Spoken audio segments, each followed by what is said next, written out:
Well, we got us some Jizlane Maxwell testimony there, y'all. Wow. And she done cleared Donald F. and Trump. I mean, she cleared him. Never, ever even seen him in a compromising situation. That's the most fine, upstanding man she's ever laid eyes upon right there. And that's what she said, pretty much in a nutshell. I mean, that man right there has never done nothing wrong in his life, you know. And hey, Team Taco, you fake-ass patriots, is that good enough for you? Is that what you wanted to hear? Because Donald F. and Trump thinks that that's good enough for you to hear. He does. He couldn't get that grand jury testimony. He knew he couldn't get that grand jury testimony. And then he confused you up on that with the Epstein files. You see how that worked?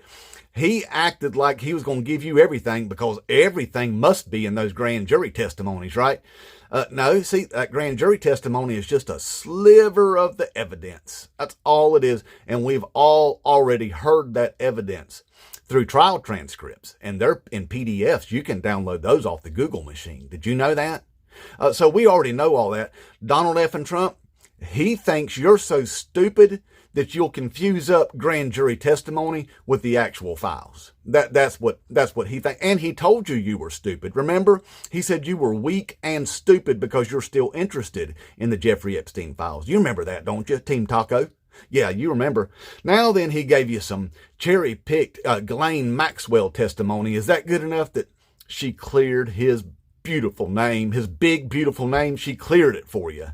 Now look, if I was you, I'd want to see those Epstein files more than ever now. I mean, biglier than you did before.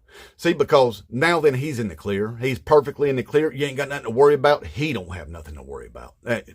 Jizlane Maxwell, the most trustworthy child molester to ever exist, cleared his name.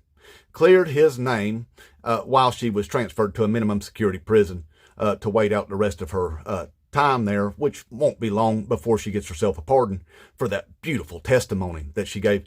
Now, look, if I was you, I would want to see them things biglier than ever, see, because it done cleared Donald Trump. He's perfectly in the clear about it. Ain't nothing to worry about. You ain't got nothing to worry about. He ain't got nothing to worry about. You know what I mean? So it's got to be all them Democrats. It is definitely all those Democrats all over those files. And we have to see them now. That's what you need to let him know. We got to see them. Release everything, Trump. You're in the clear. Release it all because we need to own on some libs real bad. You know, it's all them damn Democrats on those files and we got to see it. Release it all completely unredacted. Except for the victims, you know, redact out the victims and show us everything you got, all of it, because you're in the clear, Donald Trump. You're perfectly in the clear. So show it to us, all of it. That's what you should be saying, right? That's what you should be saying because you know, it's all those Democrats. Now look, are you capable, there you fake ass patriots, of doing any critical thinking? Critical thinking. Look, here's how you do it. Ask yourself a question. Why would Donald F. and Trump, Krasnoff himself, send his deputy attorney general to go talk to Jizlane Maxwell to begin with? What does she need to tell him that they don't already know? Huh? I mean, they've got all the files, right?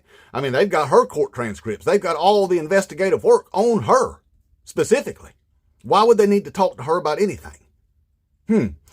That's part of the critical thinking. Then what you need to ask yourself is this. Why would his deputy attorney general ask her questions specifically about Donald Trump? Why would he do that? That don't make no sense. Why would Donald Trump have anything to do with this at all? Why would his questions even come remotely close to talking about Donald Trump? Huh? That's part of that critical thinking too, ain't it? See, because what you just watched there, and these people are too stupid to even understand what they telegraphed, is that it's the equivalent of this, all right? You're driving down the road, right? And you get pulled over, and a cop says, do you know why I pulled you over? And you say, well, it definitely wasn't because I just robbed that store over on West 23rd Street, if that's what you're talking about. That's what they just did right in front of you. And if you can't see that, it's because you don't want to. And if you don't want to, that says everything you need to know about yourself, because we've already known it for a long ass time. That Donald F. and Trump could get caught in the act with Jeffrey Epstein doing the things that he did, and you would say we were taking it out of context.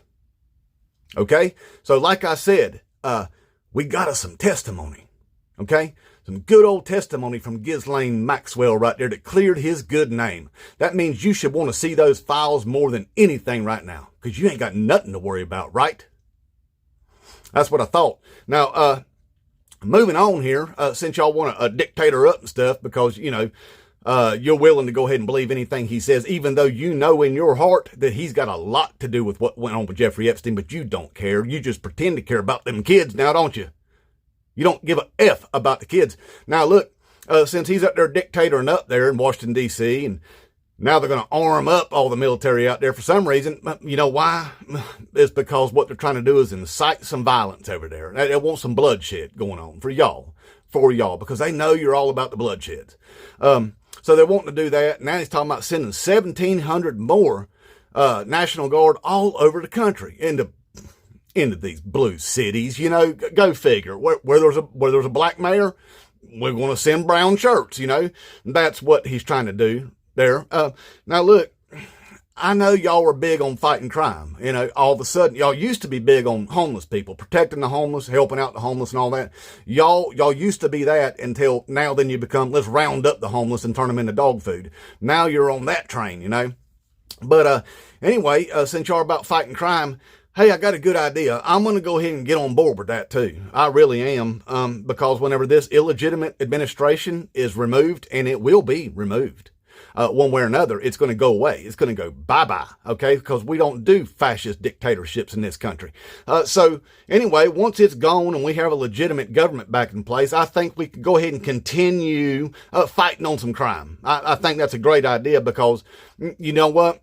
Red states are significantly higher in violent crime than blue states are. It's just facts. It's right there in the data. You can look it up. You got the Google machine now, don't you? Yes, the F you do. And you've got the DuckDuckGo. You've got all the tools you need. And now there's these artificial intelligence that'll put together a comprehensive report for you. Just ask the right questions. So anyway, yeah, these red states are exponentially higher than blue states in violent crime. It's just right there in the data. Hey, look, oh, I know. You know what it is? You're going to tell me. It's them blue cities inside those red states that's what it is. It's the blacks there in those blue dots there in those red states that causes the crime. It skews the numbers. You know what I mean? No, that's dead wrong too, because even whenever you compensate for that and you remove the blue cities from the red states and go over the data, the crime is exponentially higher in those rural white areas than it even is in the blue dots. Okay. No, hey, white people commit violent crime too, just a lot more. And you don't want to see that. You don't want to look at that. Now, since we know that, and it's in the data, like I said, don't take my word for it. For God's sake, don't do that. You've got the Google machine. Go do that, all right? But you won't do that because you never want to know the truth.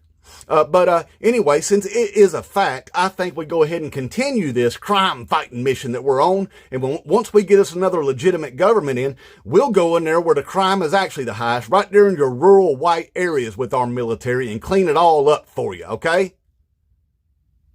Because you know damn well this ain't about crime. It's all about race, and it's all about hatred. It's all about othering people, and it's all about giving you an enemy to hate. Because you're a bunch of effing fascist Nazis. And you can go to hell. Inmate Trump.